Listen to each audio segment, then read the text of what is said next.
അധ്യായം 69. സൂറത്തുൽ ഹാഖ മക്കയിൽ അവതരിച്ചത്. വചനങ്ങൾ 52. ബിസ്മില്ലാഹിർ റഹ്മാനിർ റഹീം. പരമകാരുണികനും കരുണാനിധിയുമായ അല്ലാഹുവിൻ്റെ നാമത്തിൽ.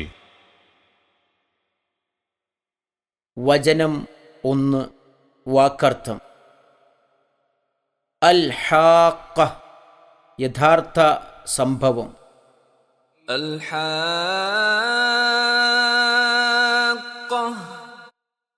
ആ യഥാർത്ഥ സംഭവം. വചനം 2. വാക്കർത്ഥം. മൽ ഹാഖ, എന്താണ് യഥാർത്ഥ സംഭവം? മൽ ഹാഖ, യഥാർത്ഥ സംഭവം എന്നാൽ എന്താണ്? വചനം 3. വമാ അദ്റാക, നിനക്ക് അറിവ് നൽകിയതെന്ത്, അഥവാ എന്തറിയാം? മൽ ഹാഖ, യഥാർത്ഥ സംഭവം എന്താണെന്ന്. വമാ അദ്റാക മൽ ഹാഖ, യഥാർത്ഥ സംഭവം എന്താണെന്ന് നിനക്കെന്തറിയാം? 1 മുതൽ 3 വരെയുള്ള വചനങ്ങളുടെ വിശദീകരണം. ഖിയാമത്ത് നാളാണ് അൽ ഹാഖ അഥവാ യഥാർത്ഥ സംഭവം കൊണ്ട് വിവക്ഷ. യഥാർത്ഥമായി സംഭവിക്കുന്നതും വിചാരണ, പ്രതിഫലം മുതലായ കാര്യങ്ങൾ യാഥാർത്ഥ്യങ്ങളായിത്തീരുന്നതുമായ ദിവസമാണല്ലോ ഖിയാമത്തുനാൾ.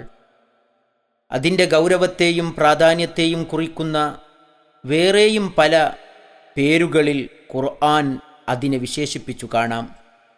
അവയിൽ ഒന്നു തന്നെയാണ് അടുത്ത 4-ാം വചനത്തിലും കാണുന്നത്. ഈ പ്രാരംഭ വചനങ്ങളിൽ ആ മഹാദിനത്തിലേക്ക് ശ്രദ്ധ ക്ഷണിച്ച ശേഷം 12 വരെയുള്ള വചനങ്ങളിൽ അതിനെ നിഷേധിച്ചിരുന്ന ചില സമുദായങ്ങൾക്ക് നേരിട്ട ദൈവിക ശിക്ഷകളെ ചൂണ്ടിക്കാട്ടുന്നു. പിന്നീട് 13 മുതൽ 37 വരെ വചനങ്ങളിൽ ആ ദിനത്തിലുണ്ടാകുന്ന ചില സംഭവ വികാസങ്ങളെക്കുറിച്ച് പ്രസ്താവിക്കുന്നു. അനന്തരം ഖുർആനിൻ്റെയും നബി സല്ലല്ലാഹു അലൈഹി വസല്ലമയുടെയും സത്യതയെക്കുറിച്ച് പ്രസ്താവിക്കുന്നു. അള്ളാഹുവിലുള്ള വിശ്വാസവും അന്ത്യനാളിലുള്ള വിശ്വാസവുമാണ് സത്യവിശ്വാസത്തിൻ്റെയും സൽക്കർമ്മങ്ങളുടെയും ഏറ്റവും കാതലായ വശങ്ങൾ.